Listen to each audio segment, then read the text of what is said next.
The insidious thing about air pollution is that there's no giant explosion, no central focal point for which to rally round.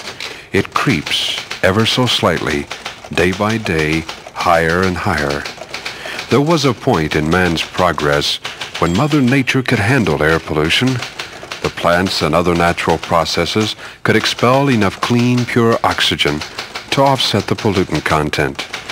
But every system has its limits. Taxed beyond this point, the system starts to collapse. Our system has already begun to collapse. That's why you can see fog-like clouds of pollution hanging over our cities. Mother Nature can't handle it anymore. Was never meant to handle this much. It just keeps stacking up, day by day. What will it be 10 years from now? How far will our system have collapsed? Or will there be a system left? I guess we started to get our warnings back there. Rachel Carson, I think it was, wrote that book, The Silent Spring, where she said one of these days, you know, there wouldn't be any insects and birds and things like that. So I don't know how long it's been since I've seen a bird around here. But anyhow, we were more concerned about keeping the city pretty and not getting soot all over everything. I guess we all had our sinus troubles and coughed your way clear in the morning, but well, people started to move to the suburbs, but then even that wasn't far enough out. And it seemed to be, you know, the city said the businesses, factories and what have you, had to come up with some pollution devices, and there were always excuses to why they couldn't get it done this year. We'll wait till next year. And there's no time to wait anymore. We got to move somewhere. You know, the past 2 weeks, it's gotten to the point where, well, we used to have this fog every now and then, but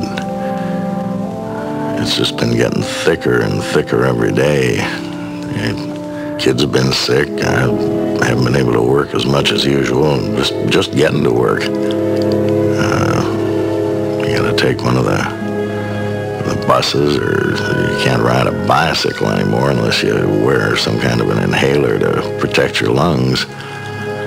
You know, we used to be able to get away from it every now and then. We'd pack the kids in the car and go out to one of the parks and kind of relax, get out there in the grass and sunshine, but nothing's growing anymore.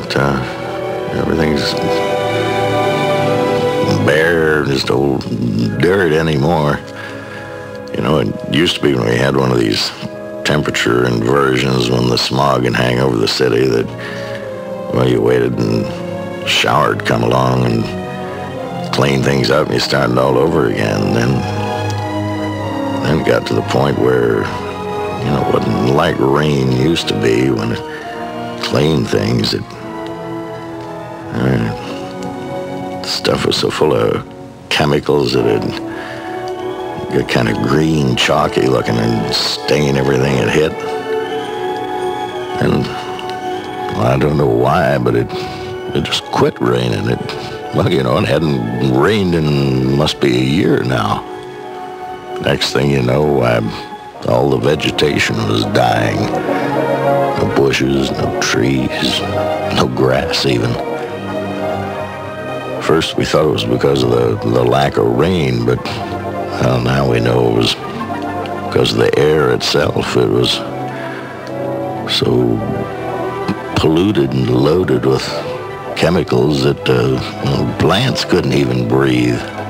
I guess it must have been 5 years ago when government really got concerned about the condition of the air.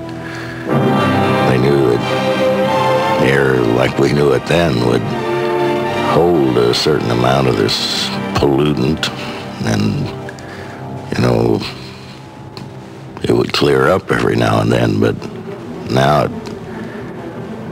I don't think it's air anymore. They've found that it's so loaded with pollutants, chemicals, whatever makes up the pollution, that it's not really air anymore.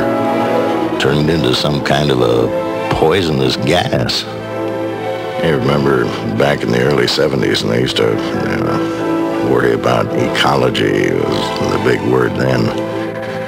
Worried about the Ohio River pollution was, well, it was killing the fish then, and then we got to the point where it was going to kill us if we drank it, you know. Back when you had the water that came into your house before we had to buy it in the jars. Worried about septic tanks and things like that. It got to the point now where it's not a matter of ecology, it's a matter of you're going to be able to stay alive. You know, back there in the 70s, we used to have those crowds of people come in here for the Derby. They haven't had one in the last 4 years. I guess in the 1980s, the time you just got to leave the valley and go find something somewhere. In the last couple of weeks, I read where I think it was 40 people died last week with problems of, you know, lung congestion, breathing problems is what it is. And it's going to get to the point where there's nobody to work and no place to work. And even then, I don't know if the problem's going to solve itself, because the air just isn't there anymore. It's just this cloud of gas that seems to be hanging over the whole world. I can remember a time when the big factories, you know, the government would make their noises about pollution control. So some of these factories would wait until nighttime when it was dark. Then they'd pour it out in the dark where you couldn't see it. Of course, it was still there hanging over the town in the morning, but now it's not that. Many of the factories have closed down, and you can hardly tell night from day anymore as it is, because you can't see the sun. You got the lights at night, and it's just that same murky look all over the place, night or day.